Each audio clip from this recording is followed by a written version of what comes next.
my jug of water, so I'm going to quickly go get it up from my stairs, and then I'll be back. I just want to leave this in because I don't know. I don't have much content today, so I'm just going to leave this in right here. See you soon.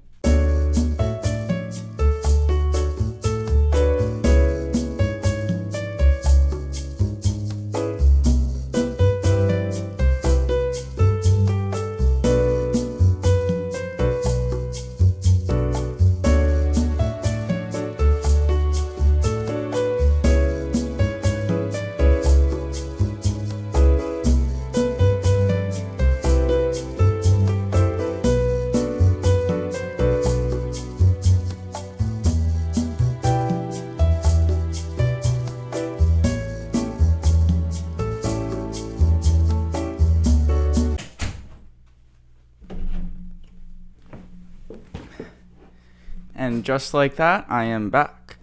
I got my jug of water with me that I'm about to drink soon. But welcome, Disgruntled. Today we're going to be talking about Trisha Paytas and Gabbie Hanna. I talked about the Frenemies divorce a couple weeks ago, I believe it was now. And I talked about that. So I was just thinking I might as well put my thoughts and opinions about Trisha Paytas and Gabbie Hanna. That entire situation that's kind of unfolding in the midst right now, or it's kind of over now. I don't really know. I haven't really did my homework or researched on this, but from what I gathered from H3H3 podcast that they just released with his mom, the second episode of Families, I think that's how they say it. No, I forgot the name of it. The new podcast that he's doing with his mom and his dad. It's like Frenemies, but instead of Trisha Paytas, it's his family. And so what I was saying before is that I've listened to that podcast, and the podcast where Trisha stormed off and ran away, and the final episode of the Frenemies, that was talking about Gabbie Hanna as well. So I've listened to that podcast, their final Frenemies, and I've listened to the most recent podcast that they just released. So I have a pretty good gist of it. I know I probably should be, listening to other videos or other podcasts, and it shouldn't be coming from one source, but I feel like actually it's a pretty reliable source. And yeah, this isn't really going deep dive into a Gabbie Hanna and Trisha Paytas drama, more as this podcast is more about letting you guys know my thoughts and opinions just on them people themselves, rather than the actual drama itself. So if you're here looking for the drama part, just leave. No, wait, no, don't actually leave, because I need as many viewers and that watch time to be up. Because I am a broke college student, and the more views, the better. That would help fund my college education. So, yeah.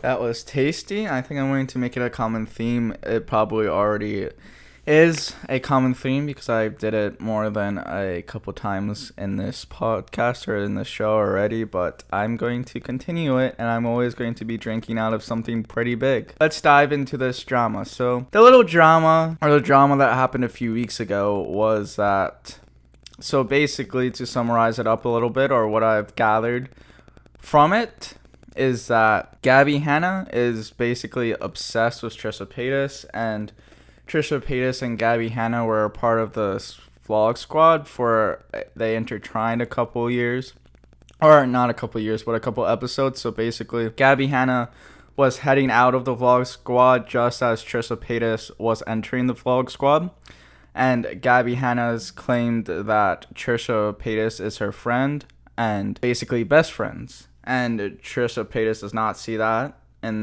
as the same way, and I agree with her, because from what Trisha Paytas was saying, they only had texted a few times and they never really hung out. It was just a couple text messages here and there, and they might have hung out a few times, probably more in the vlog squad setting than just themselves actually being friends. Now, I'm taking everything that Trisha Paytas says and Gabbie Hanna says with a grain of salt, because there's evidence of them lying their brains out, and they're compulsive liars, and they're known as liars. I'm taking everything that they say, especially Trisha Paytas.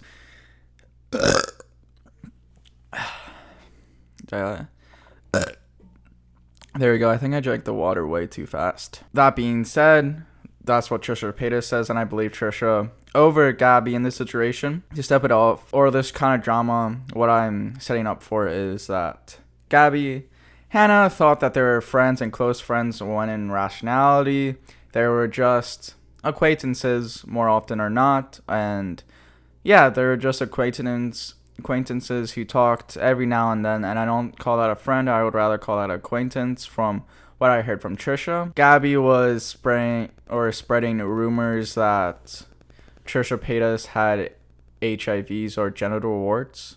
No.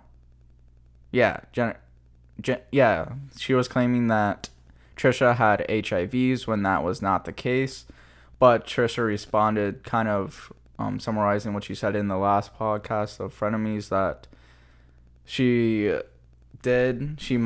alluded that she might have HIVs because that was just the industry that she was in, because she was a prostitute, or that's what she said, in her early 20s.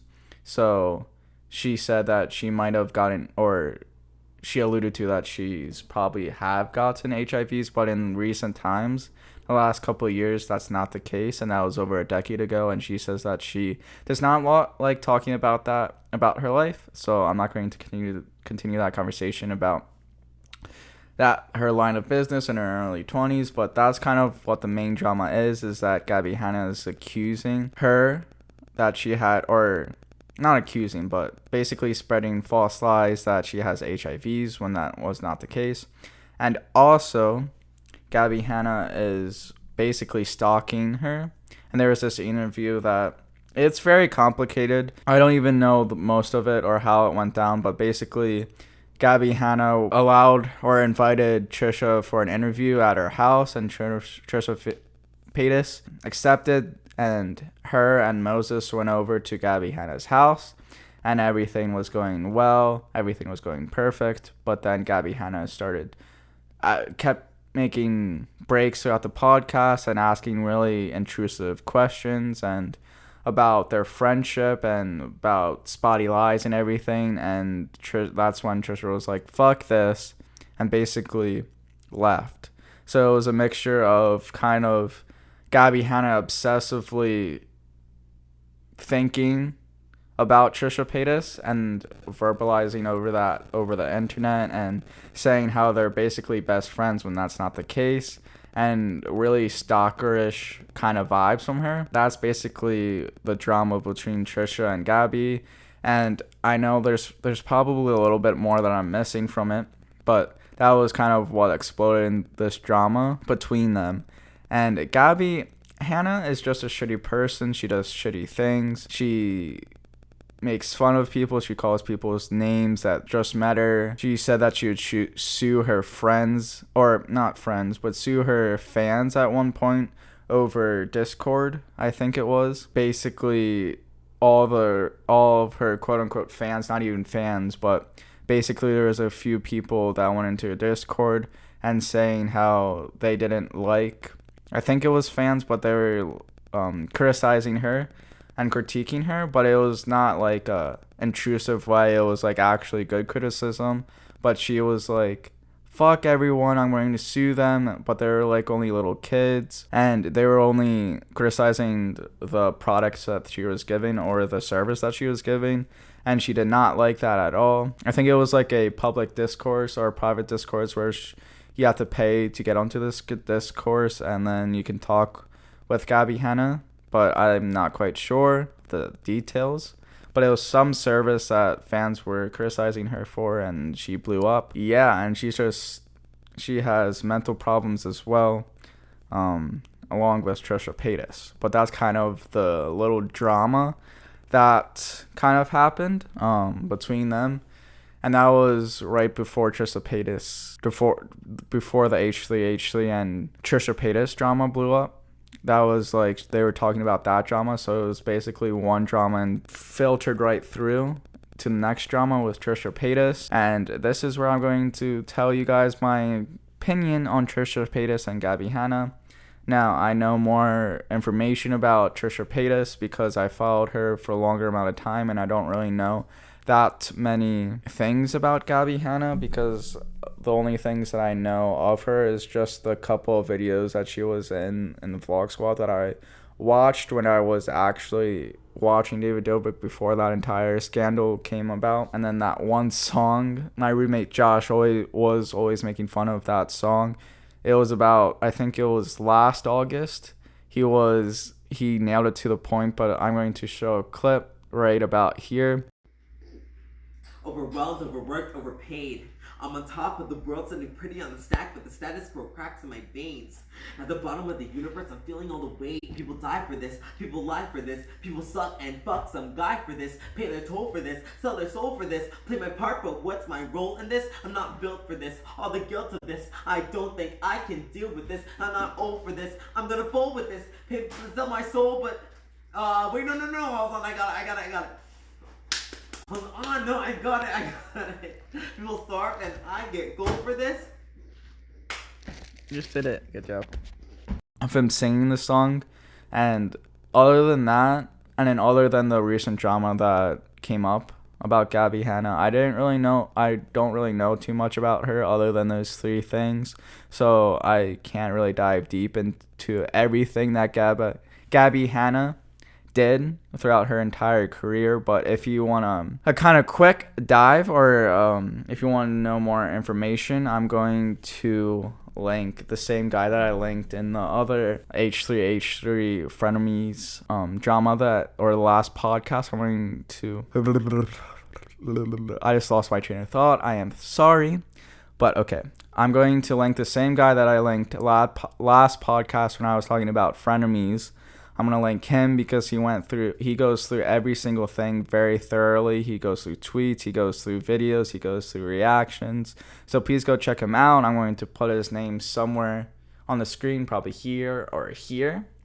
So go check him out. He goes through drama very thoroughly, and he's actually one of the persons that are in the drama industry that I can actually stand listening to and watching. And I've only discovered him through the Frenemies drama, but I'm going to continue watching him because he does a very thorough job of actually going through everything. And I just want to say, if you ever need an editor, I am more than happy to be your editor. Go check out Adam. And Adam, I just wanted to say, if you ever need an editor, I'm your guy. If you ever need me to edit your videos, I will literally edit all of your videos for you, and I would gladly edit them. But yeah, okay. But my thoughts, I'm going to do Gabbie Hanna first because she's going to take the shortest amount of time. And I just feel like, I just get away the shortest thing, or the shortest thing first, and then go into the longer thing. Gabbie Hanna. I think the difference between Gabbie Hanna and Trisha Paytas is that Trisha Paytas is aware of her mental illness, as in Gabbie Hanna's not. Gabbie Hanna, I feel, is a terrible person for the things that she did. I don't like her at all. She's never appealed to me, even before drama, or like when she was kind of in her own little corner. She never really appealed to me. I never was really interested in watching any of her content. I just always thought it was not for me. What the thing that's different between Gabbie Hanna and Trisha Paytas is, like I said previously, is that Trisha Paytas knows her mental illnesses and talks about it, whereas Gabbie Hanna does not. She definitely has mental illness problems, but she is not getting any help for it. She's not seeing any therapists. She's not taking any medicines for it. And she says that she has ADHD when that's not the case, because just the symptoms you can tell when a person has ADHD, and she does not. She just is not aware aware of her mental illnesses, and I think that's what makes her so deadly, is because, it's just not healthy when you can't distinguish from reality, what's reality and what's not reality, and what's fake. Now, Trisha Paytas I like more than Gabbie Hanna. And it's literally been a roller coaster of ups and downs with Trisha Paytas, me liking her and not liking her. Now let's start from her very beginning of her career, not her career. When I first noticed her, she's had a long career before I even noticed her. But when I first started like watching her, I'd never watched any of her actual videos on her YouTube channel, only like bits and pieces because I kind of got bored. I only saw reactions to her pieces. When I first started watching her was on David Dobrik's vlogs, and that's the only place where I actually like watched her for entertainment purposes. And I wasn't really a big fan of her because I was in that speculation of she's always creating drama, and she's really toxic with going from one mental health issue, claiming that she has one mental health issue to the next, which is the complete, I guess, it's the same aspect of Gabbie Hanna, where they both claim that they have certain mental health issues that they don't have. But I feel like Trisha Paytas claimed that she has mental or multi-personality disorders, when that's not the case, I don't think. I don't know if she got diagnosed with that, but from when I heard that and now from listening more to her, it doesn't seem like the case. But she is claiming that she has these serious illnesses, and I was like, fuck this chick. Like, if she's going to claim that she has these mental illnesses and make 20+ minute videos on each and every one of them, it's just not good, and people are calling her out on it. It's just, you can't fake mental illnesses like this. Like, the videos that she was uploading were obviously fake, and it was obviously a money grab to get more views too. And she apologized for each one of them, so that's signifying that she is claiming that she does not have each mental illness that she has. She did that. I think she did that 2 or 3 times. So I think that was in the mix of when she was still with the David Dobrik vlog. And even in the vlogs, I didn't really like her.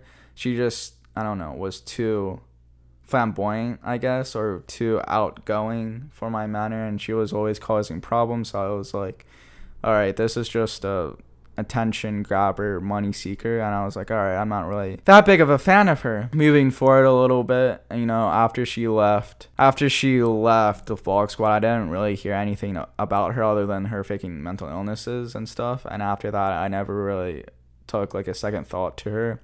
I didn't even realize that because apparently there was some drama with the vlog squad where she was hospitalized because she was suicidal, I think, a couple of times. And then she drove her car into Jason Nash's house because she was fucked up on meth. That's basically what I didn't really take a second thought to her after like all that, and I didn't even realize that she was in the hospital and everything. But then jumping forward a couple of years, I think, I'm not quite sure what the time span on that is though.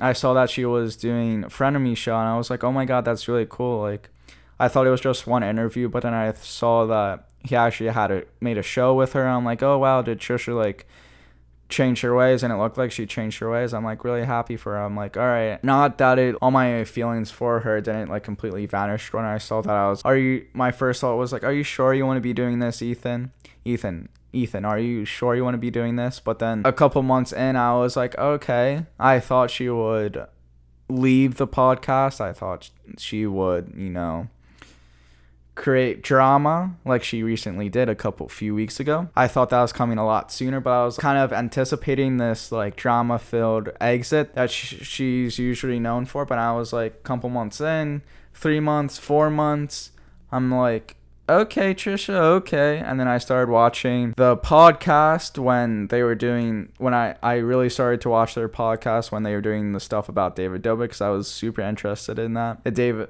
entire David Dobrik scandal. I should probably do a podcast on that. Like and comment if you want to see me review the David Dobrik scandal. I know it's a couple months, couple weeks, few months. Time's irrelevant at this point, but comment and like if you want me to do a review, because some recent updates have come in that situation with David Dobrik returning to the vlog squad, or returning uploading every Tuesday like it's normal. Okay, backtrack. I really started listening to the Frenemies podcast when they were talking about the David Dobrik scandal and situation, and bringing on Seth, and bringing on like interviewing people, Jeff, the reporter, and just Alex. I just was like, wow, Trisha, like, you're actually right when she was making all those drama videos back then about the vlog squad like a couple of years ago. Like, wow, she was really right that this is like a messed up group of friends with a ringleader, and it was like a cultist vibe. I'm like, wow, like, okay, Trisha. And that's when I'm like, I flipped the switch after that kind of series. I think it was at least 5 podcast episodes, probably more, that they did on David Dobrik. And it was a shit ton of episodes, but I was like, okay, Trisha, like, you've finally made me switch on your side. I was like, all right, keep doing you. Like, I was a fan of her. I still wasn't watching any of her videos on her channel because they were just way too long, and I was not interested in some of the videos. I was like, all right, I'm Team Trisha. Like, H3, you surprised me, all right. But you surprised me, H3. You actually made me like Trisha Paytas, and you made thousands of people also like Trisha Paytas. And Ethan, if you need an internship or an intern, I'm still open. Please come watch this podcast. Please just vibe with me. Hire me as an intern. I will literally work for you for free. But that's not the point of this podcast. I'm just going to keep plugging myself because I do need an internship. But if you guys can just spam this podcast so Ethan sees this, that would be much appreciated. But I was like, oh wow, Trisha Paytas, like, Ethan actually made me like Trisha Paytas. But then she does this, and I was like, oh crap, like, now I look like a fool for actually liking her and supporting her. And I was like, yo, I love Trisha Paytas. I told Josh this, I told Janet this, and literally anyone who was going to listen to me, I told them that, like, I'm a Trisha Paytas fan now. Like, there's no doubt in my mind that, yeah, that anything but this can actually, like, happen. That's flipped the switch, and it made me look like a fool. And yeah, I just realized that Trisha is all for getting those views and dollars. And basically, I guess a little update on that situation about Trisha Paytas leaving Frenemies. It basically all came down to that when they went on this Florida trip to Disneyland, in California, Disneyland. Yeah, Disneyland in California. But it was just basically Trisha was having this like thing that I think it was just for her family and family. And then Ethan came along. She invited Ethan to come along, and Hila. And basically all of this drama kind of started was because she paid for their VIP tickets when Ethan and Hila basically begged them to pay for the tickets, or like for them to pay the tickets. It was for Trisha's birthday party, for them going to Disneyland, and then they went to have dinner, and Ethan was like, Trisha paid for the dinner, but Ethan was like, come on, let me pay for the dinner, like, it's your birthday, let me treat you to a treat to dinner and everyone else. But Trisha was like, no, I got it, and she paid for the entire table. So basically all of this started was because of the Disneyland trip that they took all together, and basically saying that Ethan wasn't even invited, even though he was, and more than welcome. And Ethan was like, he was more than welcome. He was more than welcome to pay for their tickets and for dinner and stuff. And she also came back to the 5%. That she keeps bringing up the 5%, saying that that's the biggest issue why they left, and it's just completely absurd. Yeah, I just think Trisha, honestly, I think Trisha is one of the smartest people on the internet or on YouTube, even though she's one of the most hated people on the internet or on YouTube. I'm not going to say the most hated because I think I wouldn't say David Dobrik because he's still getting hundreds of thousands of likes per vlog that he's uploading. But I guess I personally would put David Dobrik over Trisha. I put Shane Dawson over Trisha. There's countless other people, but she's one of the most hateable faces on YouTube, representing YouTube. Sorry, I just heard some people screaming outside. I wanted to just to make sure that it didn't actually go anywhere. But yeah, that's my thoughts and opinions on Gabbie Hanna and Trisha Paytas. But I think she's one of the most smartest people on the internet, because she literally bamboozled Ethan into giving her thousands of dollars, free exposure. And yeah, she just keeps creating these drama videos. She knows where it's at. It's within the drama. She was with the David Dobrik drama. She was within the Gabbie Hanna drama. She was in with the H3H3 drama. She created drama on her own with creating fake mental illnesses and stuff, but she's just raking in the bags. She's a reality TV star. She was in a reality TV show. So like, what can you expect? She's basically making a brand of herself to talk about drama and to be within this drama. And it always amazes me because she's staying relevant, and she's weaving in these like biggest YouTube stars. She was with Shane Dawson I would put over Trisha Paytas, but she was with Shane Dawson.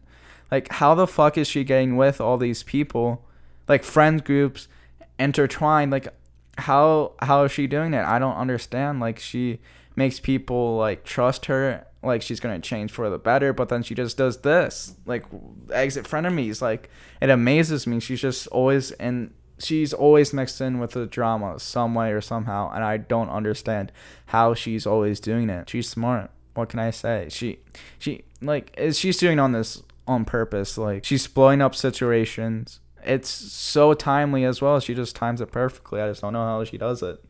I just think she's a genius. She's a prick, but she's a genius, and she knows how to make bag. And yeah, that's what I gotta say. Now, Trisha did release an apology video, and the second half of this podcast is going to be me reacting to the apology video that she released to Ethan, apologizing for what she did. I have not looked at it. I just saw that H3H3 posted a Off the Rails podcast today, and he was talking about the Ace family drama and reacting to the apology himself. But I just wanted to react myself because this is a drama podcast now, or drama episode. But I'm just gonna reset the camera real quick. Hey guys, I am back, even though that was only a couple of seconds. Yeah, H3H3 just released 3 hours ago that his reacting to Trisha's apology and the Ace family scam. I think the Ace family apologized, maybe, hopefully, about the scam that they did a year or so ago. I'm not quite sure, but if you want me to review on that, like and comment if you want me to do an Ace family scam review, or like, yeah, just do another podcast on that, or podcast episode.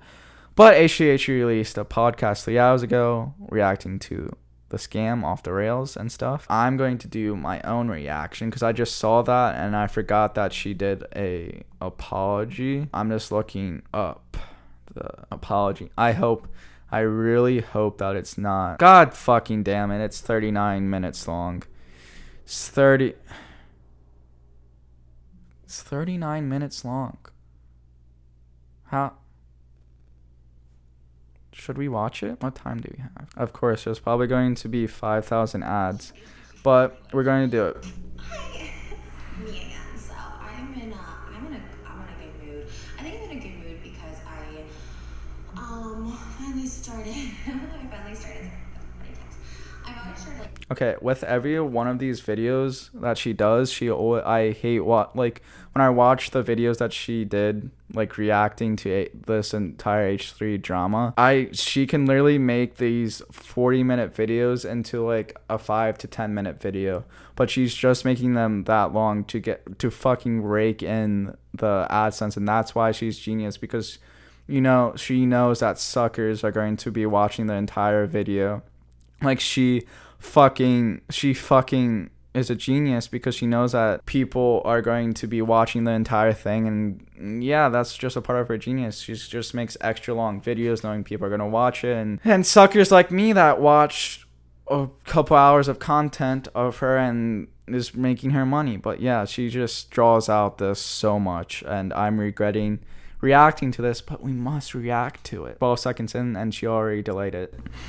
Like, taking care of myself this past week, like probably stuff that like everyone just does in like life, so they don't die, like eating few times a week and like, getting some physical activity.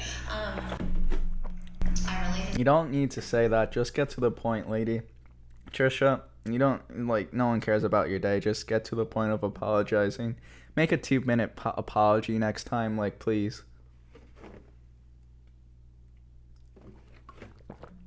Like, I've been neglecting that in so many ways. Like, I've kind of just been, like, stuffing my face with, like, pasta and cheeses for, like... Okay, I'm glad that she's taking self-care day, though, but yeah, everyone needs to... I'm glad she's taking care of herself, and everyone needs a self-care day or, like, a little binge week where you can just stuff your face with food and stuff, but I'm glad that she's not, like, she's in good health. Why wouldn't she be? Lunch and dinner, and just not working out, and just really feeling, like, overall bad about myself, and not getting sleep, because, Okay, that's not good. She needs to get sleep, but... But I meant it's good to binge and just relax for like a couple of hours. I'm just not really taking care of myself. I really thought, I'm in therapy, like that's all I need. Okay, never mind. It's not good to like get sleep, eat food and stuff, sleep, but it's okay to just go on a junk food binge and just eat complete garbage. It's okay to do that once in a while, but just don't make a habit of it. That's all. I take care of myself, but it's really not true. And like the very first thing, if you go back to my videos from like May 2019, mid-May, like the very first thing my therapist told me was like 4 things, which is like get plenty of sleep, get out of the house and socialize at least a couple times a week, and eat. So far, I like this video of Trisha. She's making some good points. A couple meals that are good for you, put good stuff into your body, and do physical activity, like even for 20 minutes a day. And I just like neglected basically all of that. So whatever, I'm in therapy. But those are like really just like simple things that again probably everybody does, but I just never did. And I've been doing the past week, and I feel more centered. It really did change chemicals in my brain.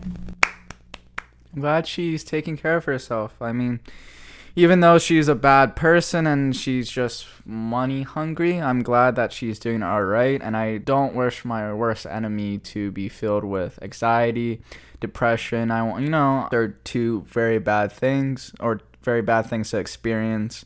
I don't wish that on my worst enemy. And I even wish on my worst enemy that, that they take care of themselves. I don't want anyone to die or anything, obviously, but that's so far where I'm in 24 seconds in. No, I have been on medication.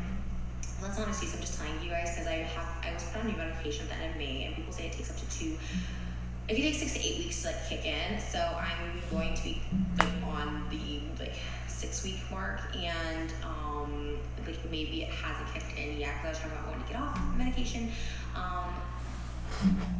But overall, like I really shouldn't have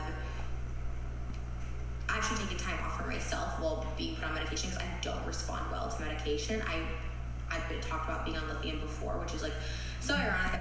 Well, that's obvious. You need to take a break, honey. Like, you don't need to be working 24/7. You're gonna get burnt out. YouTube burnout is a real thing, especially when you're this famous. I already came out with that last week because we're 2 minutes into it, and she's still, like, she hasn't even brought up what this video is actually about, so. Obviously, we all feel like connected to Brittany in some way, but I've always felt like a connection to her, and like hearing that, like being put on lithium, like when she wasn't supposed to, like, is kind of how I felt. And so I've always had like a really gnarly experience with like antidepressants and just overall pills, like medication. Like I like Xanax, like but like pills that change like the chemical in my brain. Sidetrack. Vulture, I'm gonna get to the point, but Vulture did this cool article about my trigger warning album, and the title was like Our Chemically Imbalanced Romance with Trisha, and I was like, oh, that's so cool because that's such a cool name. My band should be called My Chemical Imbalance. So good, such a good play on My Chemical Romance.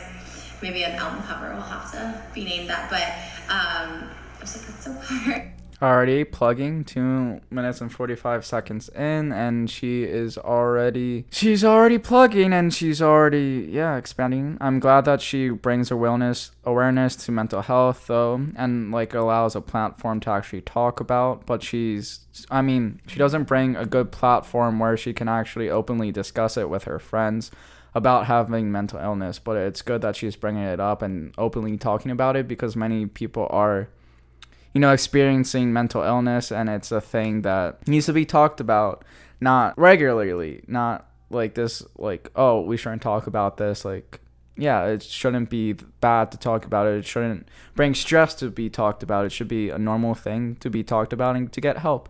Seeking a therapist, you should always seek a therapist too if you need it. And that's another thing, like, yeah, just it should be normal to be diagnosed with this certain things. So in that aspect, she is good. But yeah, anyways, I say all that to say, like, you know, I am taking care of myself. I know it, like, doesn't seem, a lot of people, you know, don't see it, and it's fine. Like, I don't really do it for other people. Like, I want to state that she has a full face of makeup on for this video for apologies, because she does know that a lot of people are going to be watching this apology, but like she knows a lot of people are going to watch her other videos, so I don't know why I said that. But it's a pretty interesting side note that she put makeup on this video, whereas reaction videos she does not. And in other apology videos, it's just her face sitting on a corner and just like bawling with no makeup on, and she doesn't look the best. So little interesting side note. like I hope I can like inspire just through actions and not necessarily words. However, I did think this video was something that I needed to do for myself, and I wanted to do for Ethan. And 3 minutes and 15 seconds in, and she got to the point of what this video is actually about. 3 minutes, that's actually not too shabby for her. She usually does it a longer time. everyone involved with Ethan. He's very group oriented as far as family, the people he works for, and I respect that. I do, and I just hope that this can give them some sort of peace, just know where I am at, and it is totally up to them if they want to accept the apology or not. I think they're long past this drama, Trisha. It's been like three weeks now, 4 weeks of this drama. I think they're long past an apology. They're over it. I just think they're long past it. Now, I haven't seen Ethan's input on this apology yet, so maybe I'll add a little segment to next podcast. Hopefully I'm going to be interviewing Anna, one of my friends. I still have to ask her and make a date, but next episode I'll probably include a little segment in that. But yeah, Really, I've accepted apologies and I have not accepted apologies, and it's totally up to them, and sometimes things take time, and it sounds like she's being reasonable now, and she's in a good state of mind. She looks more healthy and stuff, so I think she's coming. This is actual human Trisha rather than dramatic Trisha. I was talking about this yesterday. I was like, gosh, I want to reach out to your sister in like a month or two, because I don't want it to be this fresh thing, because it is still very fresh. But for me, I really like talking things out like pretty quick. Yo, bro, no, you don't. Like, this drama has lasted 3 weeks. Like, you don't like to do it quickly. You like to talk, but not quickly. Up until like even after the Frenemies fight, like we talked really quick. Like, he's like, "Are you done to film tomorrow?" I was like, "Yes." Like, I wanted it to be over. Oh, I thought she meant in that aspect, which is good, but like, you need to keep talking. It's not about quickly. Like, she's just like, all right, let's talk about this. Oh, it's over. Like, nope, it's never over with Trisha. Never over. Because I do get in the moment, and it's not anyone's problem but my own, and it is something that I really need to work on. I'm not gonna take away the fact that I really do think I've made improvements, but end of the day, like I messed up, and I sabotaged another good thing in my life, and I messed up, and yeah, there's only so much. That's good. Like, she's admitting that she has messed up. I mean, she looks pretty sincere. It's coming from a sincere area, but I mean, I don't know how 100% real this is, or she might just be putting on a front. She's probably just putting on a front now. Yeah, it's coming from really sincere so far. I mean, I'm believing it. I think this is a solid apology so far. Let's continue. Back and forth forgiveness, comeback that you can do in any situation. It's almost like a relationship situation, right, where I quit before and then take me back, and it's kind of that sort of thing. I don't know how Moses, her fiance, soon to be husband, I think their wedding is in a few months, but I don't know how he's in a relationship with her, because if she gets all toss and turn over like any little thing. I don't know how he like stays sane. So confusing. And there is only so much back and forth you can do, and sometimes the final straw is not as significant as other fights. In me, I had to process like, well, this wasn't that significant. Why was this the ending? I quit before. So I had to really process all this, obviously, with a professional, because like I couldn't process it just the same way I couldn't process like my breakup that I had a couple of years ago. Like I just couldn't process it. I was like, well, but we were fine. But it was everything up to that, obviously, and so on. So I think it's just a lot of emotions in one area, and that's why she explodes and kind of makes irrational thoughts and endings to things when it's actually good for her. And I just think it's just a lot of emotions and mental health problems that go into Trisha and situations that she gets herself into. This is my apology, and I kind of avoided it because this was the Taurus in me. I am pretty stubborn. Sometimes I'm like, but I'm also owed an apology in this. And I haven't really let that go to find peace with myself. Like, I don't want to feel like people owe me anything I don't feel that way in my heart, truly.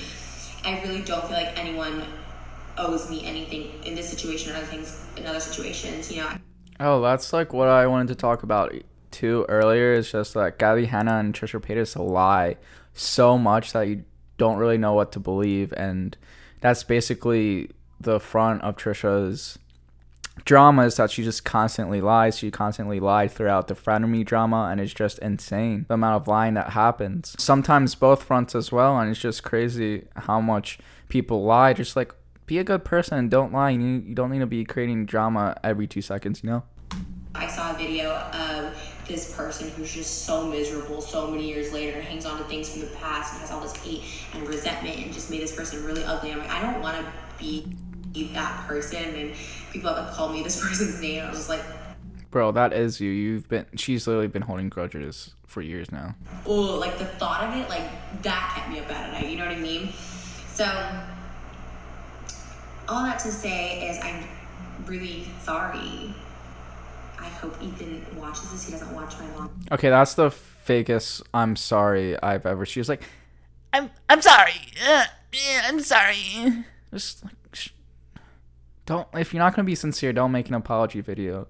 Videos, he usually gets them summarized, but if you see just this little clip, I'm very sorry. Little clip? It's 39 fucking minutes long. It's not little. Shut the fuck up. Ethan, for breaking your trust, because I think that is, I rehash things, right? I wear makeup, so I don't want to cry. I'm pretty strong. I cry when I'm overwhelmed with emotion, but I know the main thing was when I screenshotted his texts and showed them on Twitter, which ultimately ended up just exposing myself. So I wasn't thinking in the moment, obviously, because it showed me making some. Most of her drama is irrational thought on her side, and I feel like most of the drama that she does get into can be easily avoided, and she knows that, but that's how she's so smart, because she knows this, but she still does it anyway. It's a good money grab, to be honest. Not gonna lie. Distasteful jokes, and I apologize for those jokes. I had no malice, evil, or hateful intent with them, but they're still nasty, and I'm still embarrassed. Don't make racist jokes. Just never make racist jokes. It's that simple. I, thought that was cute.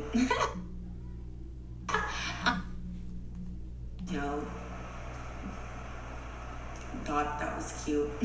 But yeah, so another pinpoint, I think I said this in the H3 Frenemies podcast episode. I talked about it, but she basically made racist jokes about Ethan being Jewish, and she was also making fun of his Tourette's, and he said that he didn't like that and stop it. But I feel like those are two simple things just not to make fun of, especially when race is involved. Just simply don't do it. I'm still. Let me just finish the apology, because that has nothing to do with the apology. I'm still gonna mess up, so don't be like, this is new trash. I don't want people.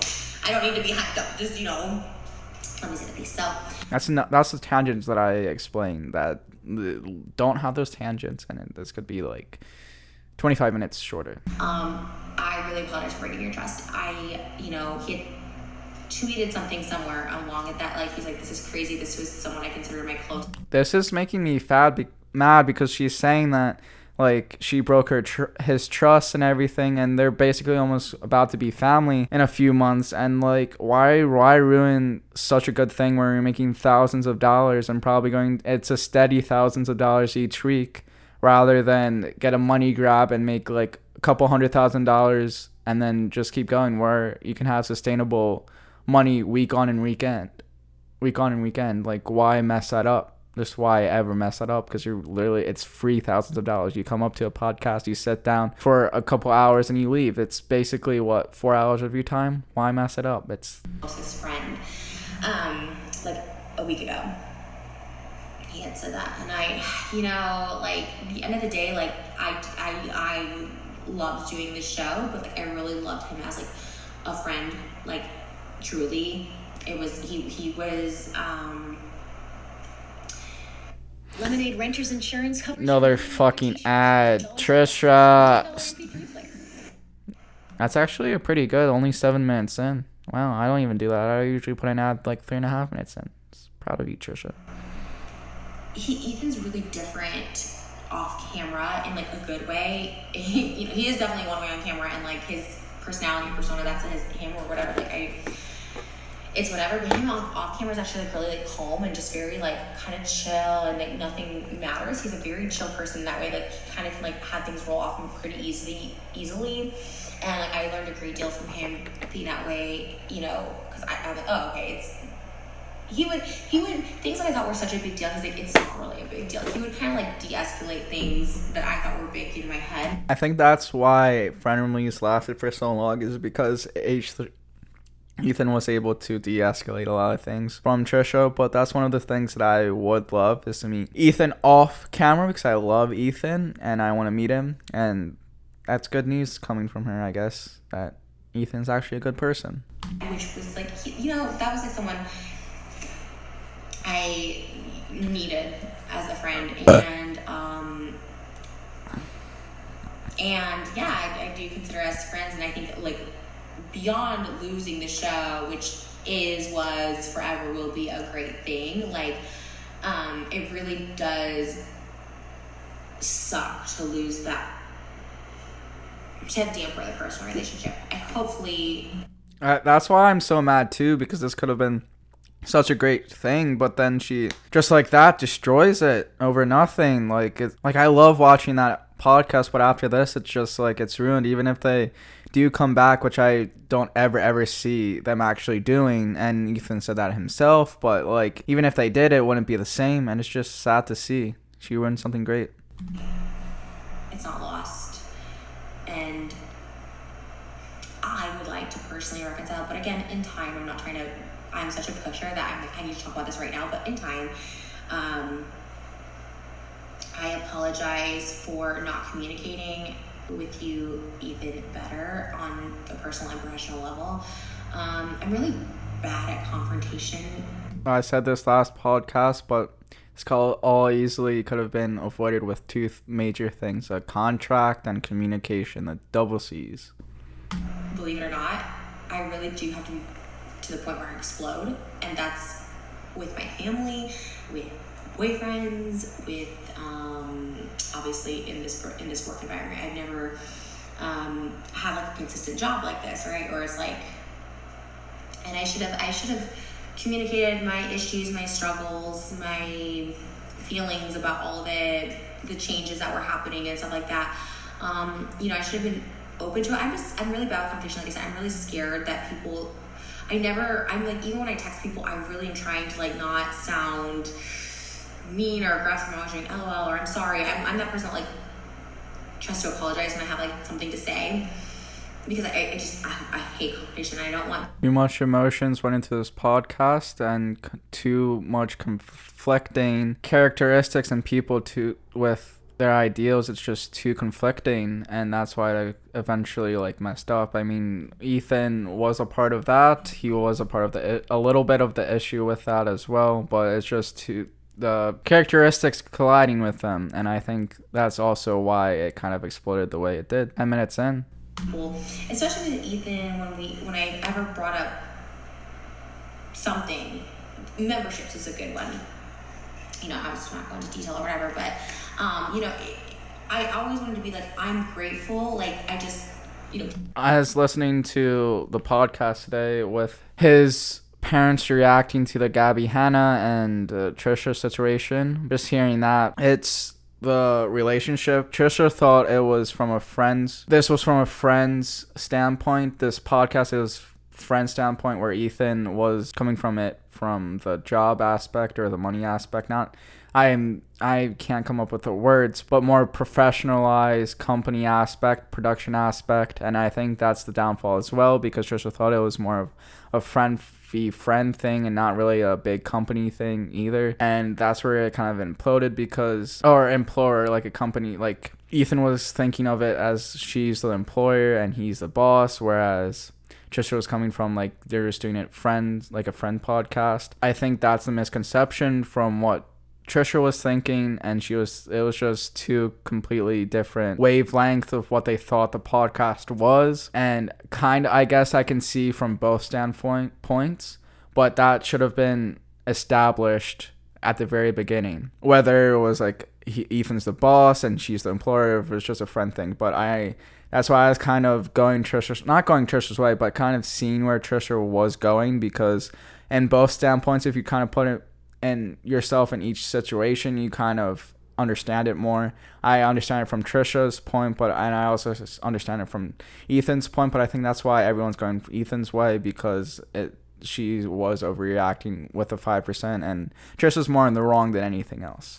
Can we do this? Can we, like, try to come up with an option? I never want to come across as like ungrateful to him, especially because like I was super grateful, and I am super grateful for everything that show, starting at the set and like I was grateful, and I said on the show, like I did like showing up, I did like being a host. It was so much fun, because when I did my own podcast, you know, even with the help of Podcast Fun, like I did do all the setup and push the record and make sure it's right and compressing files. I mean, it is a ton of work, and I've always was very grateful for it. Not as much as work as Ethan puts into it, because he actually has a crew for his podcast rather than just doing it by himself. So he puts more money and effort into it, I think. Well, not effort, but more time and money. And it obviously turned into something super big where people were excited about it. And you know, when you're in something, for me, when I was in it, I didn't think of it as, I thought it was cool. I remember being like, it's crazy how people are like us, and I think he had mutual feelings, because, you know, Ethan for some time too had his own share of, he's grown too, let's just say, you know what I mean, he was at a place and he changed tremendously, and so we both were kind of like these problematic people. I think I was looked at a little more problematic probably because I do have outbursts and I am emotional, and I look. She literally just took the words out of my mouth. I'm like, I guess Ethan is a little problematic, but I'm like, are you sure, Trisha, are you going to be saying that? Because you're 100 times more problematic than him. But she just literally took the words out of my mouth. I didn't even need to comment on that. A little more chaotic than most people online. So, you know, I was grateful, and I really just apologize the most for breaking trust, and that's the worst. Sorry, I'm upset right now. An ad's coming in. New Green Mountain Coffee Roasters brew over ice vanilla caramel. No, you're not going to know what that product was, because I don't want to give them free advertisement. It was an unskippable ad. I'm going to quickly reset the camera. Oh fuck, no. We talk, but go back. You're the worst. Sorry, I'm upset right now. This is going to be a very, very long podcast because I'm only 12 minutes into a 39-minute video. Why did I do this to myself? Why? Fucking future Caleb's gonna hate me. A couple hour future Caleb's gonna absolutely hate me. And this is something maybe you should have called her. Like, there's so many times. There's every day I'm like, I should be like, can we talk? But when you're the one that's in the wrong, me in the situation. I mean, take this however you want. At least she's admitting. Just take one good thing about it. At least she's admitting that she's wrong. I guess that is a plus side. No matter if it's sincere or not, at least it's somewhat. At least she's owning up to it, you know? Even if it's not sincere. It's harder. It's harder to be like, let's talk. Because you're the one that caused the hurt and the wound and the affliction, and so you have to wait for that to heal. You don't want to. Well, you also want to probably let Ethan know that you're there for him and say that you are wrong in the situation, but don't keep pushing it. Just allow him to come to you, because you don't want to push anyone over the edge, you know? Put salt on a wound to make things worse. Exactly. And it's up to that person to, I don't know. That's how I think of things. I don't want to push something. I don't want to make things worse. I don't want to. Because we really did end on that term when I posted the screenshot. I posted the screenshot in a manic reaction to feeling rejected. Like, let me get to the next apology. I apologize to all the H3 staff and also /Frenemies staff.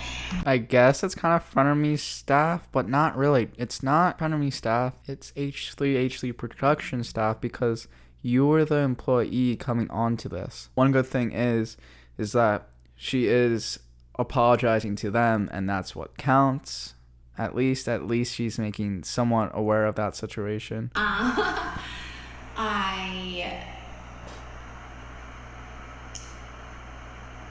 I always appreciated you guys. Obviously, I said on the show, I said before the show when we did the podcast, I was like, I don't want H3 leaking over here. Because it's just totally different content, in my opinion.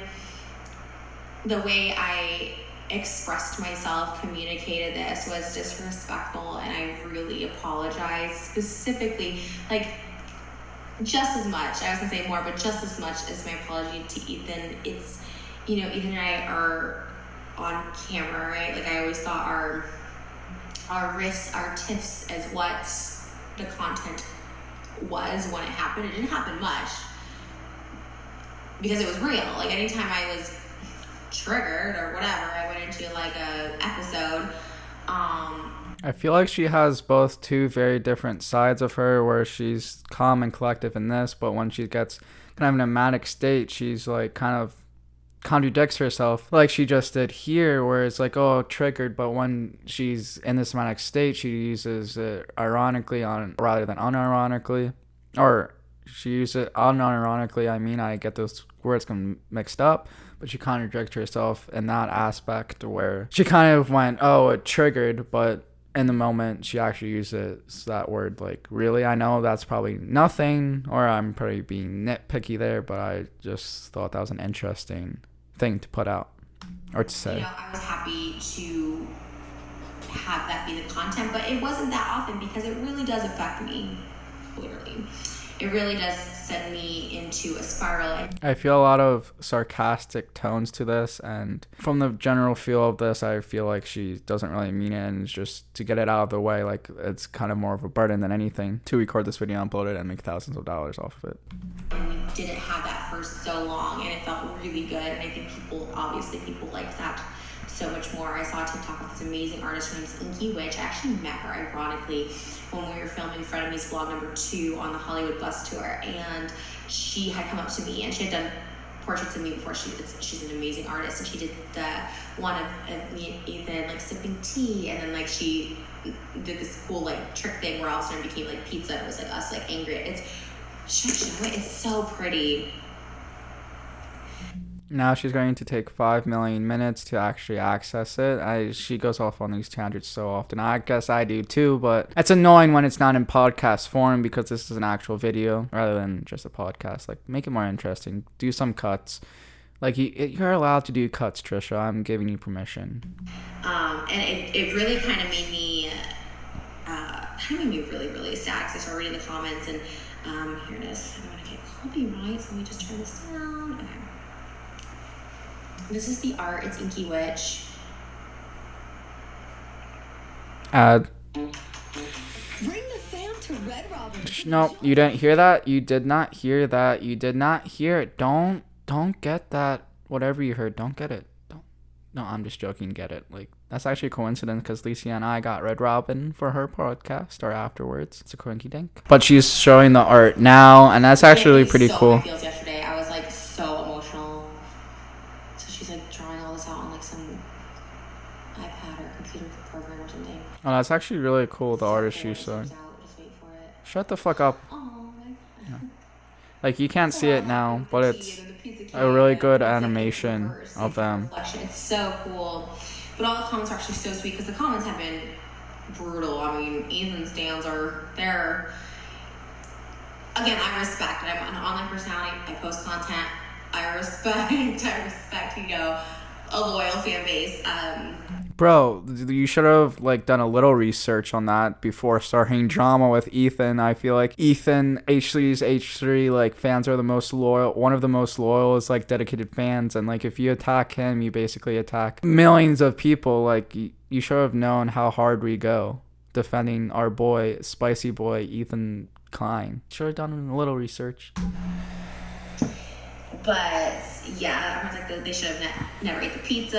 The pizza curse was real after all. Oh wait, the pizza curse was actually a funny thing. So they have this little thing throughout this podcast that every time they had pizza on camera, something bad happened either during the podcast or afterwards, and they ate pizza during the last episode, and look what happened afterwards. This one, honestly, they should still come back with the show. I know Ethan is over it, but the point of the show is that they have conflicts.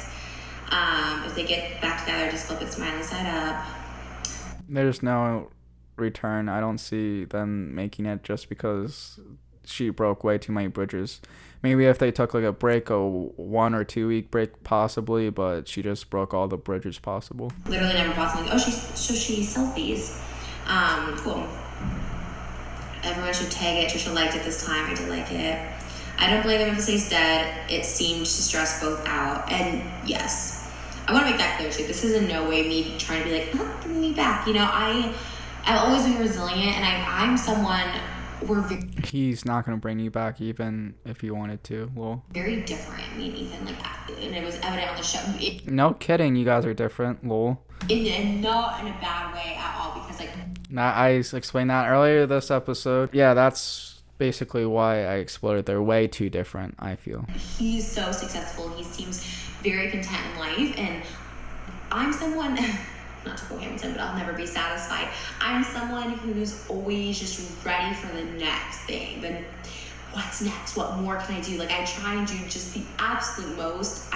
That's the downfall. That's actually one of the reasons why she probably is within so many different drama groups, like I said earlier. But she's always looking for more, and she's always looking for something else. I don't know what it is. I literally I'm running out of time. I'm literally like. Well, that's why and then that's also why you see her moving from one place to another so fastly as well. Let's do SNL, let's do a morning talk show, let's do this, you know, and it's not to say he's not ambitious, right? He totally is. They have a clothing, like they're doing all this stuff, but, you know, and he wanted to do the vlogs and stuff, which had, you know, but I wanted to be like, let me go to Broadway, how am I gonna do the podcast? I'm also doing Broadway, you know, like I try to do the most, and I can appreciate like mourning the death of Frenemies, because it really is like, okay, something always comes on. When the Dish with Trish, my first podcast ended, like I was actually really sad about it, because before quarantine it was like the podcast where I could interview guests, and obviously it was like a joke on Frenemies that I wanted to interview guests, but I didn't even know that she had another podcast. Can someone comment in the comments below why did that podcast ended? I need to know. I love talk shows. I love interviewing like people in general, celebrities, YouTubers, whatever. And like during quarantine, I got to interview Brian Michaels with the Dish with Trish, which was like so big to me. I like loved him on Rock of Love. Like I was so proud of myself. I got that guest. It wasn't through podcast. I'm like, I got that guest. And I was really good at like Mickey Avalon. I went to a show and I was able to get him on Dish with Trish. Like I love the Dish with Trish. So when I was like canceled, you know, I really don't know. She loves talking about herself, and that's why these videos are so long, and that's why she's always in drama, because she cannot stop talking about herself. She's obsessed about herself. I mean, these videos are 25 hours long, like cumulatively. yeah, whatever, you know, you understand what I'm saying, shut the fuck up. But she just loves talking about herself, and that's why each and every video is so fucking long. As far as podcasts go, I could figure it out, I'm sure, somehow, how to put it on iTunes, how to get ads, but I don't know how to do that stuff. I'm very upfront about that. So when it got canceled, because Podcast One was like putting it up for me, getting me ads, I was like, oh, what do I do? And then sure enough, Frenemies came along like a month later. So not to say I'm like dying to jump back into a podcast. I'm definitely not. She's making it sound like she just transitioned to one podcast to another. There's no really reason why she ended it. What I'm getting the gist of. I'm definitely doing podcast interviews right now because I have one coming up Friday with it's an All Girls podcast. I'm really excited about. And I love the banter. And I obviously started Enemies. Because I love gossiping. I think drama channels, TV channels, I just like hate that, or when people talk about me, but when you look at it, it's just fun and gossip, and I really attribute that to Moses just being my calming like force, like knowing he's like not going anywhere, that it all is just internet, like real life. People are so nice, they always come up to me. People are just like, I love you so much. It's not. I guess everyone still has fans even after getting a heat. I guess there's always going to be loyal fans. Criteria, David Dobrik, maybe Shane Dawson, and other YouTubers that got into heat. I guess what amazes me is that there's always going to be loyal fans no matter what, which is fucking crazy to me. It's a crazy concept. Internet is not real life. And like, the minute you can realize that, where it's all entertainment for the most part, yes, the real people are involved, it's like, it does feel less. So I like to do the gossip once a week. I didn't even look at anything like Jeff had said or anything until like the day before, because I wanted to do my little podcast, Enemies, and I just wanted to, you know, because I'm like heat of the moment. Once I see something, I get really angry and I just want to tweet and, like, you know, do all stuff about it. I don't know if that's a good thing. Maybe I shouldn't be doing that. I don't know. No fucking kidding. No, you shouldn't irrationally, and when you're in a manic state, tweet out or post to the internet. Stay as far the fuck as away. I saw this one like TikTok where Moses, her fiance, soon to be husband, just was unplugging the Wi-Fi, and Trisha was filming it. Like, that man deserves like all the awards and all the fucking money for being the best husband or best boyfriend, future husband, fiance in the entire world. Like, yeah, every time drama happens, you always should immediately go to the Wi-Fi and say, stop posting. I feel just stay the fuck away from internet when you're in a manic state. And we have an ad in 3 seconds, so. Your purchase could be. Shut up. I don't want free advertisement on my podcast. That's 3 ads now. It's actually pretty good. Oh, fuck, I have to unmute it.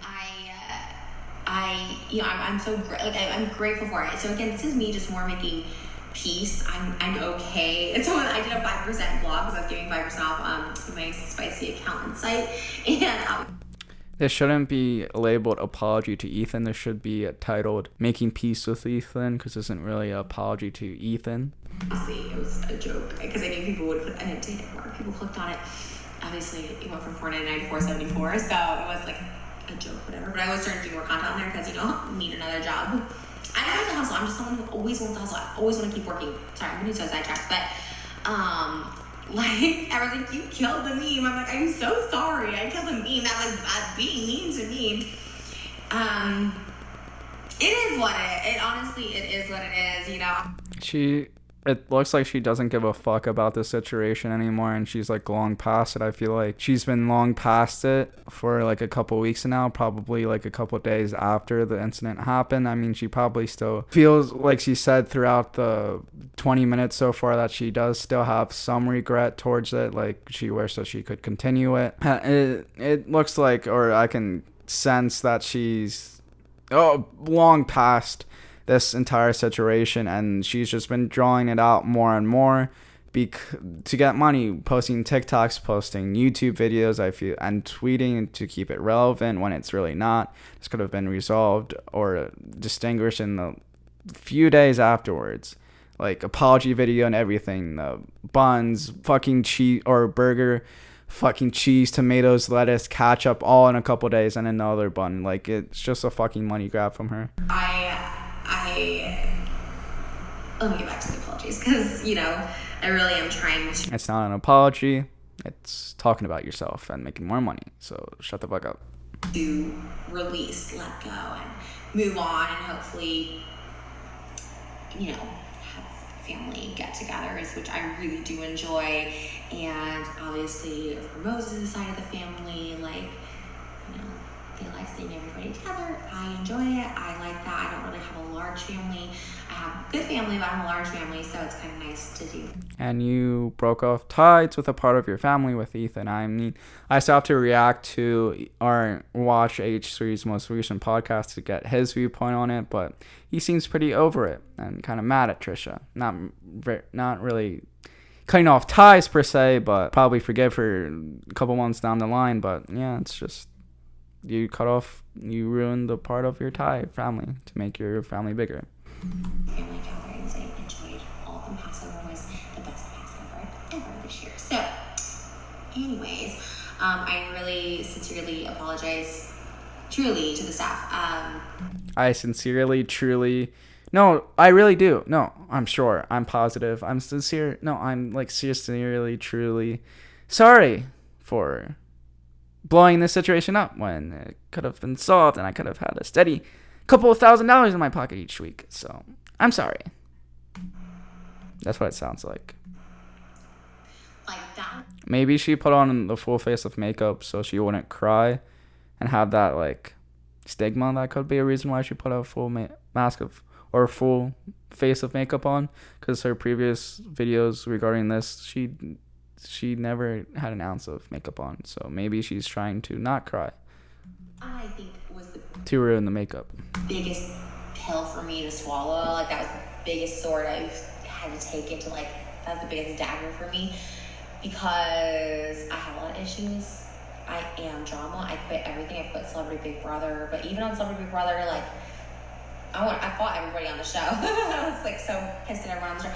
But because that is what you do. That's your personality that you present to people. people running the show, I would always apologize to, even when I left, and they were trying to say, She does a lot of apologizing, and she doesn't really do a lot of changing. I mean, I feel like she's grown since she first started making YouTube videos and reacting to the David Dobrik. I think it was the Shane Dawson actually that she made videos about, like, drama reaction. I don't know kind of the birth of her YouTube channel, but I think she did grow from that. But she's not changing. Like, she's not changing her race. She had something good going with Ethan. It was, I mean, a little bit toxic. Ethan probably put a little bit too many jabs at her.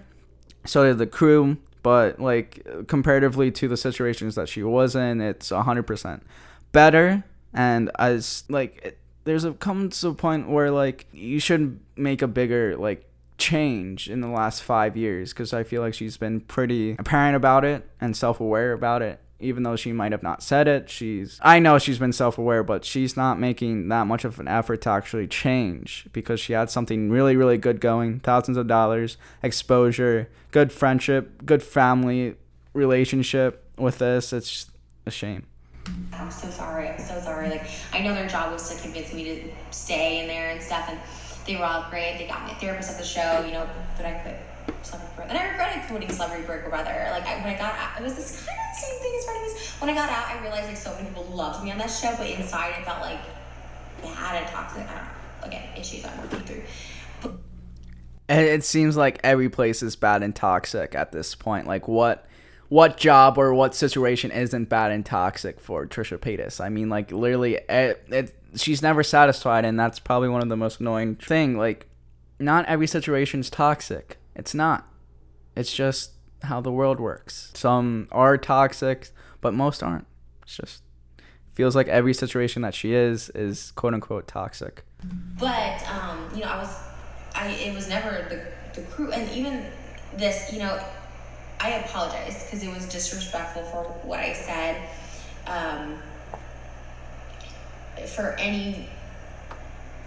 For whatever this is worth, like, it was never my intention to attack the crew. I see exactly how it came across, and I see it very clearly, and I'm so embarrassed because, again, I'm a mess. I'm a messy person. I'm drama. I have issues, as everyone does, but I've always prided myself in being, like, a nice person. Like, I feel the reason people still kind of,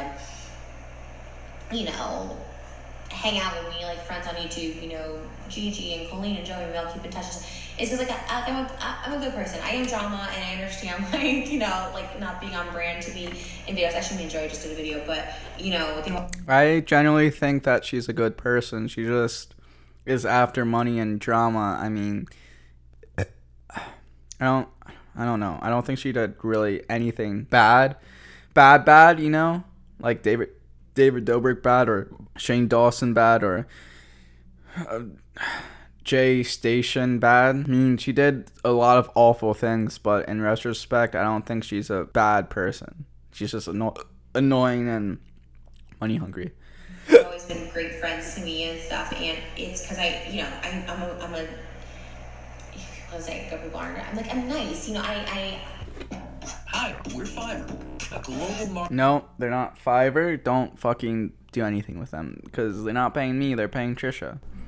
I treat people with respect. I think if you have to say you're a good person, you're not a good person. I'm going to retract or contradict my last statement, but I feel like if you have to say that, you're not really a good person. Respect, you know. Or as good as a person that you might perceive. You know, obviously entertainment stuff. So, but specifically like crew, like I've worked with, you know, people that I work with on a consistent basis. I've worked with for 10 plus years. Michael Philpott, who does my costumes, 10 plus years. Andrew Valentine has done every single one of my music videos for the past 7 years. Those are really long relationships. I'm surprised that she was able to keep them and not ruin them. That's actually pretty shocking. Jeremy has done all my music since Freaky, so 5 years.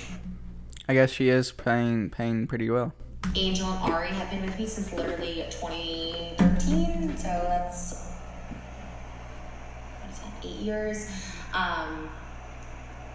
Isaiah has been with me the longest. For my photographer, I'm so trying to, people trying to get me trying to do photographers. I'm like, absolutely not. Isaiah did my proposal photos, does every photos ever, any professional photos he's done since I met him when I was 18 off MySpace, like, so that's 2006, like, that's, you know, all that to say, like, I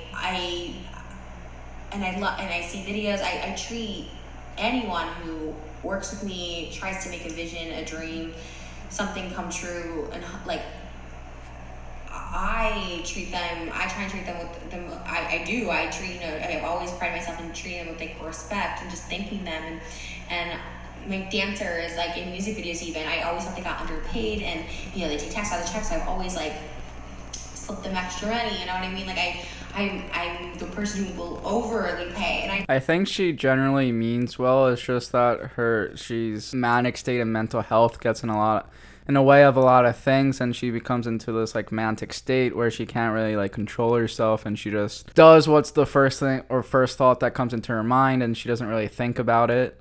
It's just the crossover between those two that really gets her into trouble, I feel. I don't say that to try and like paint me as this great person, but it's the one thing that I like prided myself on, that I'm like, I'm not like, and this is not shade anyone, that I'm not like I'm that's gonna be shade, whatever, I'm not gonna say it. She needs to learn how to cut. It's okay to cut in a video, Trisha. Just spend an hour of your time editing a 30-40 minute video. It doesn't take that long. Couple hours to edit, upload, done. You're done. Still same amount of views. It's just you can cut a bunch of this out. Just a little tip for you. I will literally edit for you. Like, just anything, please. And obviously Ethan's that way too, so I don't want anyone to think I'm trying to shade Ethan. I'm just saying, like, other people I know cycle through people quickly, and he's obviously worked with the same crew, so it has nothing to do with him. I don't want people to think that's where I'm going with this. But people, you know, underpaid dancers. There's YouTubers, you know, I know a guy YouTuber that does music videos and doesn't pay his dancers at all. And, you know, there's just people who don't respect the work that people put in, or people like Gabbie yelling at the Escape the Night crew because they changed the schedule or didn't have food for her when she didn't even put in the request. You know, it's like... That's another bad thing about Gabbie. Hanna, that's just a list that goes on and on and on and on and on and on and on. I don't know. I've never understood people being rude to those people that are, like, helping you make something. They don't have to be there. Oh my god, Trisha, that's literally exactly what she did with the H3 crew. She literally destroyed them on live podcast. That's what you did. That's exactly what you did. You destroyed his crew and I made fun of them and been rude. Every crew that works with me, from makeup artists to Cedric, my choreographer, to dancers, to the person. If you pride yourself on being so good to the people you employ, then why were you being such a dick to Ethan's crew? You didn't have to be there. You know, gaffing, lighting, sound, like they are all light years above my pay grade as far as talent. Like the reason my music videos look good, or even my songs sound good, is because of the engineers, the writers. She's always bringing up this point how she's so good to like the people she employs, which is probably true. I'm not going to discredit that, but it's just she brings that's one of the things she brought up constantly through her reaction video to Ethan's reaction video to her leaving Frenemies. But it's getting old at this point. Like, yeah, we know that you're good to your employer or to your employees. Editors, my amazing, you know what I mean? Like, it's because of them. It's a team that makes it work. And then why are you being a dick to Ethan's team? I'm fortunate enough that I'm able to, you know, do this as like my dream and my hobby and my job and all that stuff like that. But it's also amazing that I have such talent working for me, because I hear it all the time. I hear stories of people like, I don't want to work with that person. I don't care how much money they pay. I heard that about Nicki Minaj. I'm just saying, some people like, I don't care how much money she pays. She's rude to technicians and staff and I never understood it. I don't like it. I am embarrassed. That was the most embarrassing thing for me to hear, is that night, and that's what just set me off that whole week for real. I really did spiral, and she just needs to learn how to control herself, and 99% of these problems will go away. I'm gonna reset the camera. It was beyond, you know, I already don't like when people, like, if people don't like me, I already am like, why does this person like me? But that was... No free advertising. I was disrespectful to, like, crew, and... Because you were. You know, I felt like I've hyped them up so much in front of me when they make the little things. I always think it's so cool. It's a talent beyond. So it's like, no matter what, even if all the times I hyped them up, like that one time, and it was big and it was nasty, like that's one thing. That's like one thing in life that I don't like. At least she's admitting that she was rude that one time, and she did feel embarrassed about it. So at least that's a little good that comes out of this, I guess. Always hang on to, and it'll be like something that hangs like on me. Like, I really don't know if I could ever let that go, no matter if there was forgiveness involved, nothing. Like, I don't know if I could. It's a long, I mean, there's certain things between me and Moses. I think with me and Hila last year, like, those are also things that, like, really, I hang on to things from, like, 4th grade. Like, I hang on to things, and they really do, like, weigh heavy on my heart. And it's like, it's a burden, but it's a burden that I put on myself, and it's something that, like, I never want to be that again. Like, that was just the worst to hear. She keeps saying that she doesn't want to keep making these mistakes over and over and over again, but yet she's not changing anything about her to actually change that characteristic about herself, about how she's rude or making big mistakes that affect people's mental health, and it's just not good. That I was rude to them and disrespectful, and they didn't want to work with me, and it was just like, I think that was like, just, I was in shock. I went into like shock mode, and I apologize wholeheartedly, 1,000% on me. I apologize for bringing up money. I apologize for just really, again, poor communication. I feel like I've worked on communication so much in my relationship that I've neglected to work on communication, like, on other ways, like speaking up when even little things, speaking up if I don't like something or don't think, you know, I'm such a hype person. I like to like hype everything. I love it. And then like it got me in trouble when they caught out. I was like, yes, let's hang out. And then I hype and then ghost, because I love to hype. I don't ever like to shoot down ideas. I don't, you know what I mean? But I really need to be better at communicating when we don't. Saying something and actions are two completely different things. If she's actually changing and you see improvements, then good, but words mean nothing if you're not going to improve your actions. I don't like something, I don't want to do something, and just be better at it and just throw a pair of balls and talk about it. And for the record, again, I don't know if this makes anyone sleep better or gives anyone peace of mind. Like, it had nothing to do with the Q&A segment. I was annoyed that I got cut off, and I didn't know how to communicate or get past it. I just went. The next thing that was coming was the Q&A, so I attacked it. It could have been literally anything, and I done Q&As. Attack Ethan, not the show. I mean, she didn't know that the cast made the show, or like that segment, or Sam came up with the segment. Sam's one of the people that work for Ethan's girlfriend, and now she's working for them. But even then, just attack Ethan himself, not the show in its entirety, because other people are working on the show. I like Q&As. I think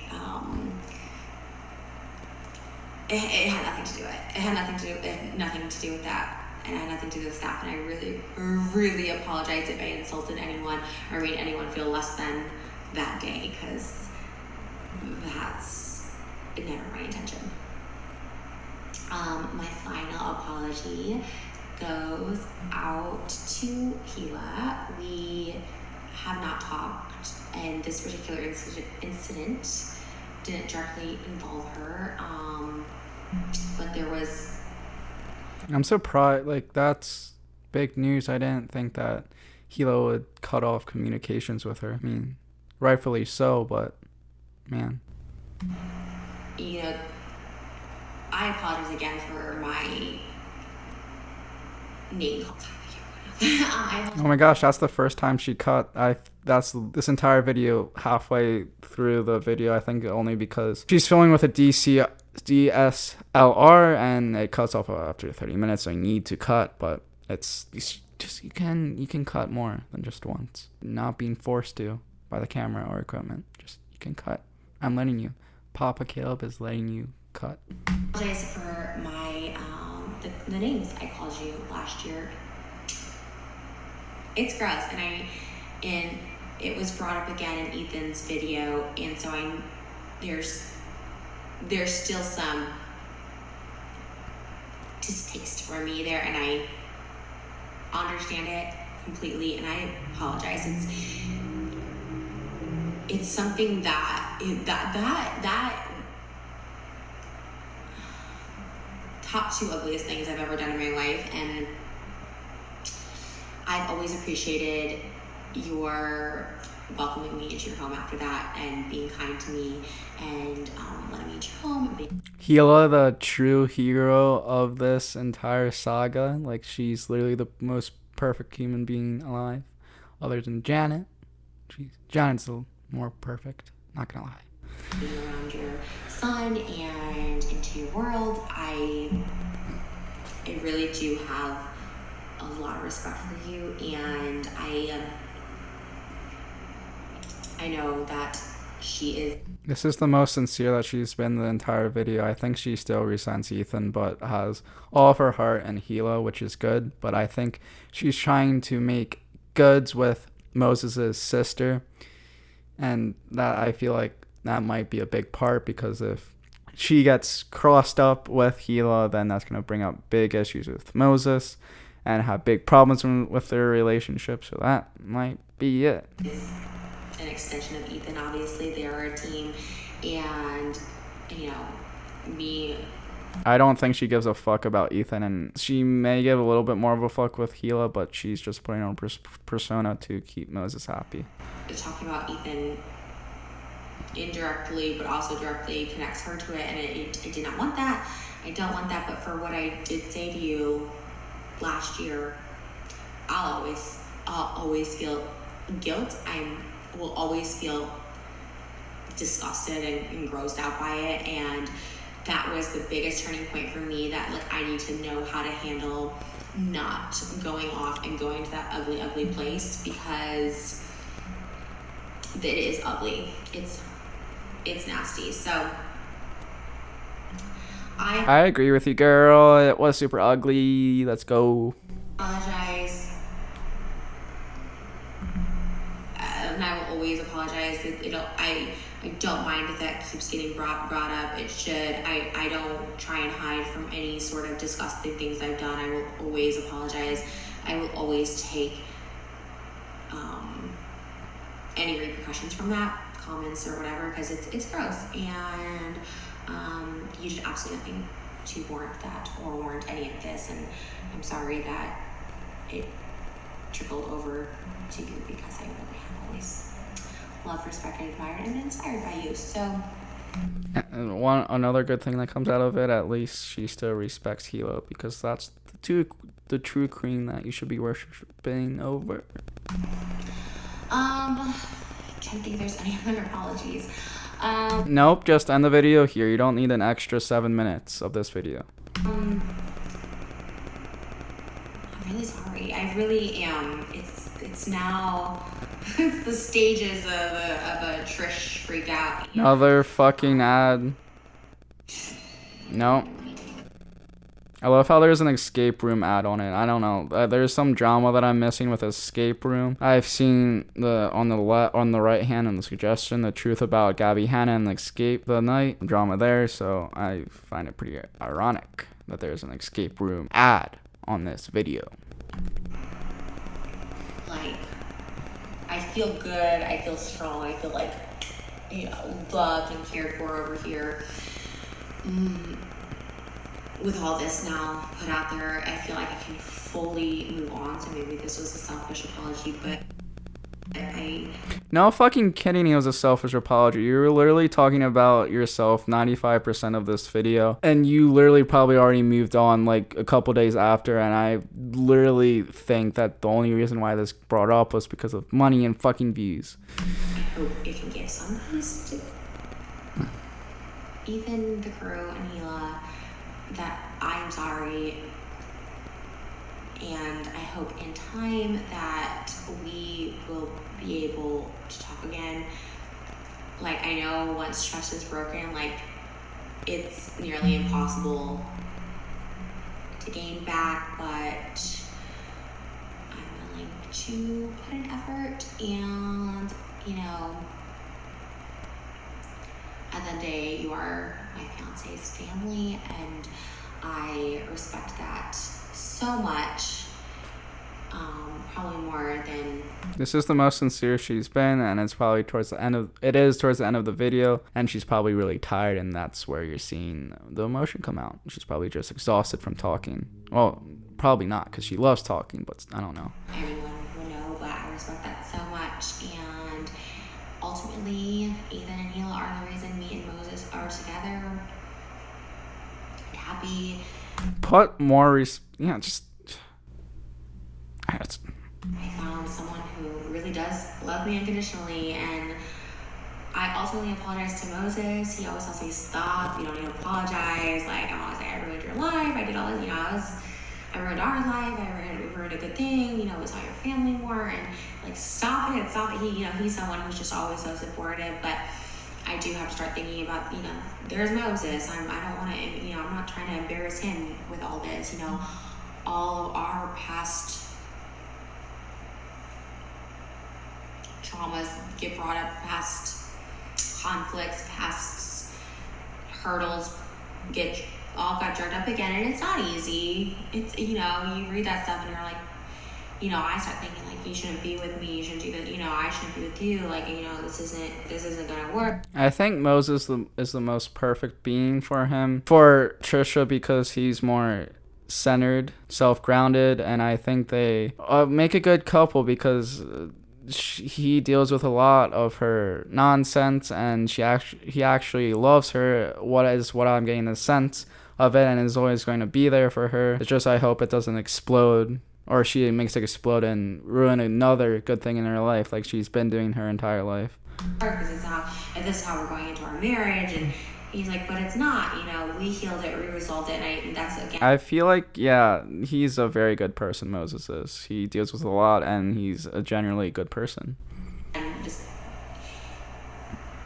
differentiating the internet versus reality. The irony of that was Ethan's first video about me. So, I had to start also. I'm going to go get my charger. I will be right back.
There we go. I got my charger. Let's finish this son of a bitch.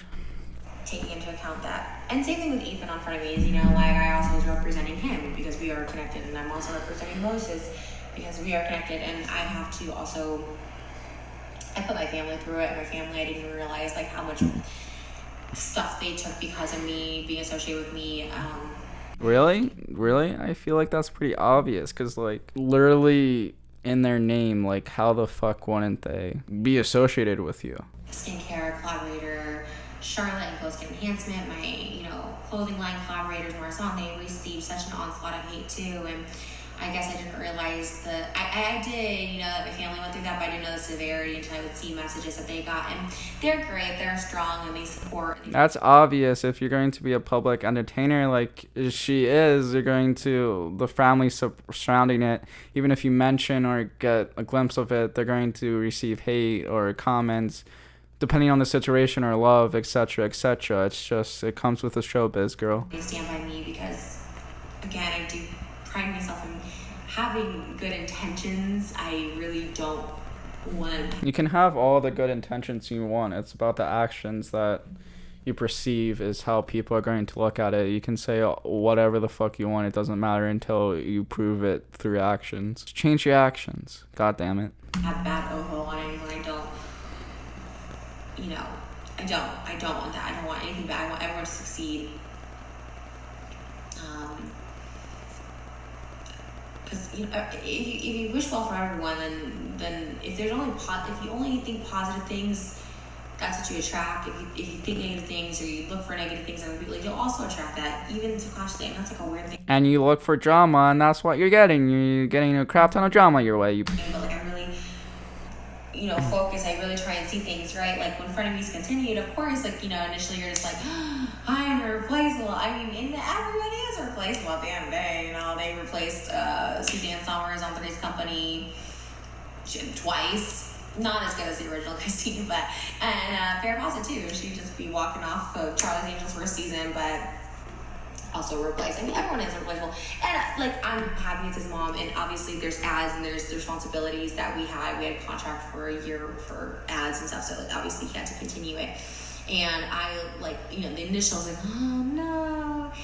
I didn't realize about the ad. That's actually something to consider. That's the only contract probably in that production is the sponsorships that they did get throughout the year, and I feel bad. I'm glad that Ethan is continuing it and still making the sponsors happy, but that's kind of a shitty thing to happen.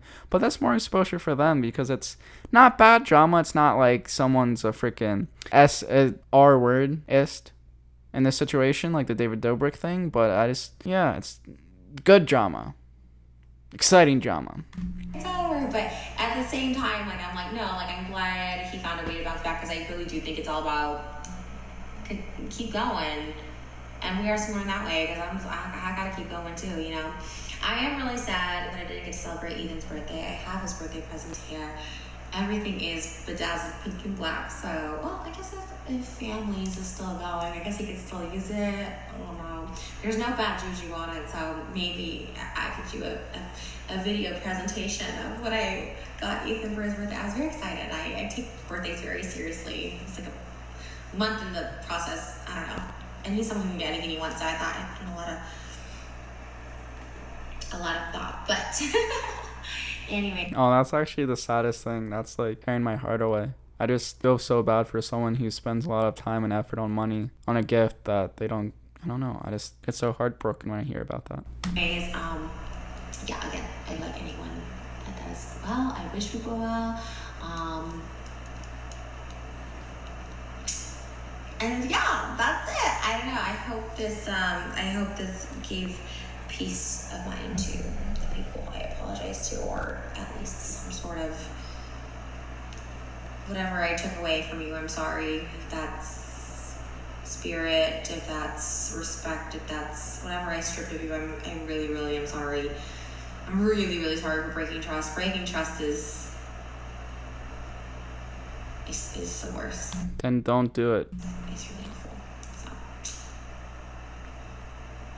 I apologize. Anyways, I have nothing but love for the H3 podcast crew, family, Moses family, and thank you guys for being nice. The comments are shifting, so I didn't want to come out with an apology because the comments are so bad. In fact, when comments are bad, I kind of want to fight more, and now the comments are being very like sweet, and they're kind of going back to just what they were, and I appreciate that, because it kind of helps me heal and like look at things from more of a sound, fair mind. So I love you guys so much. Thank you for watching. Sorry if I'm looking off to the side, it's like I feel so awkward sometimes doing this, but I love you, and I'll see you guys in the next video. That's one of the worst apology videos that I've seen in a while. I mean, it was just too long, but it was very Trisha form. I mean, I give it probably like a 4 out of 10, but how can you really be a sincere in an apology video? I feel like you're always going to be set up for failure. And in an apology video, no matter what, it's just you're always going to start off like awful, but I just didn't see any emotion until the end, and I genuinely feel like she's a good person and she didn't mean any harm, but I just don't know. And I'm actually very surprised that this lasted for this long, and I give Trisha a lot of credit, Ethan a lot of credit for dealing with Trisha, but I give Trisha like credit. I thought it was going to end in a couple episodes or so, but I'm glad that it lasted for however long it did. And the apology video so far has 692,858 views as of July 1st at 10:18 p.m. And the dislike ratio is 21,000 likes and 26,000 dislikes. I'm going to read some of the comments, and that's going to be it for this podcast. And this is a lot longer than I was anticipating. But the very first comment is, she's finally realized how much the 45% was. I feel like Tyra Banks is that one episode where she yells, we were rooting for you." Trisha blaming Ethan stands for the mean comments is actually your fans too, FYI. FYI, LML, just calling you out as they should.